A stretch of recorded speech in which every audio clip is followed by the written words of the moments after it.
الحمد لله رب العالمين والصلاة والسلام على سيد الأنبياء والمرسلين وعلى آله وصحبه أجمعين. ألا إن أولياء الله لا خوف عليهم ولا هم يحزنون. صدق اللہ مولانا العظیم.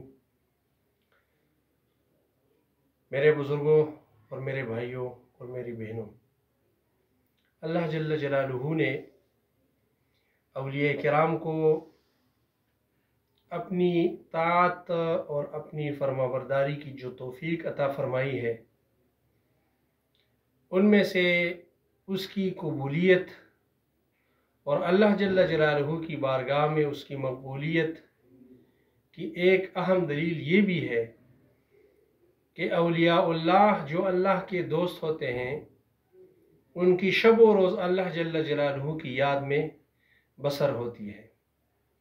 ہمارے سیدی و مرشدی خواجہ خواجگاں زینت الاولیاء زینت الذاکرین فخر المشائخ سلطان العارفین خواجہ رحمت کریم چشتی قادری رحمت اللہ تعالی علیہ رحمتا واسعتا ونور اللہ مرقدہ الشریف ڈاگ اسماعیل خیل شریف ان کا آستانہ عالیہ ہے.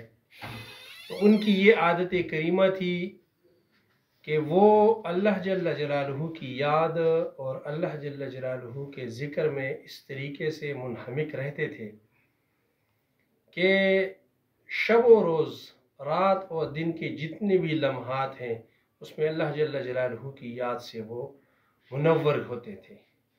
کیونکہ یہ بات یاد رکھیں، ایک بزرگ سے کسی نے پوچھا کہ یا سیدی، یہ اللہ جل جلالہ کا جو ذکر ہے، اللہ جل جلالہ کی جو یاد ہے، تو اس سے بھی کوئی ظاہری بیماری کا تدارک ہو سکتا ہے، وہ بیماری ختم ہو سکتی ہے؟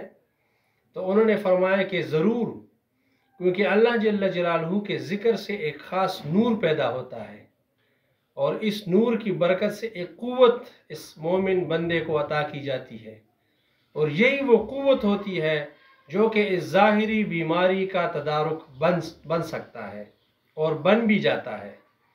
تو ہمارے سیدی و مرشدی بابا جی صاحب رحمۃ اللہ تعالی علیہ کی یہ عادت کریمہ تھی کہ جب صبح کی نماز سے وہ فارغ ہوتے تھے تو ان کے اذکار میں سے ایک اہم اذکار وہ میں آپ کو آج بتانے لگا ہوں.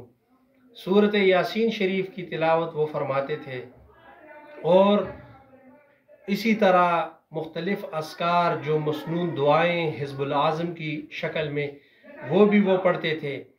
اور ظہر کی نماز کے بعد قرآن عظیم الشان کی تلاوت کا جو سلسلہ تھا وہ سورۃ نوح اور سورۃ فتح شریف اس کی تلاوت فرماتے تھے. اور عصر کے بعد سورۃ النبا سورہ والنازعات کی تلاوت فرماتے تھے. اور شام کی نماز یعنی مغرب کی نماز کے بعد سورہ توبہ شریف کی تلاوت فرماتے تھے. اور عشاء کی نماز کے بعد وہ سورہ مزمل شریف اور سورۃ الملک شریف کی تلاوت فرماتے تھے. تو اگر دیکھا جائے تو صبح و شام ان کی اللہ جل جلالہ کی یاد میں اللہ جل جلالہ کی تلاوت کرتے ہوئے قرآن عظیم الشان میں اللہ جل جلالہ کی یاد سے وابستہ رہتے تھے. تو ہماری بھی اللہ جل جلالہ سے یہی دعا ہے کہ اللہ جل جلالہ ہمیں اپنے شیخ اور مرشد کے راستے پر چلائے. آمین والسلام.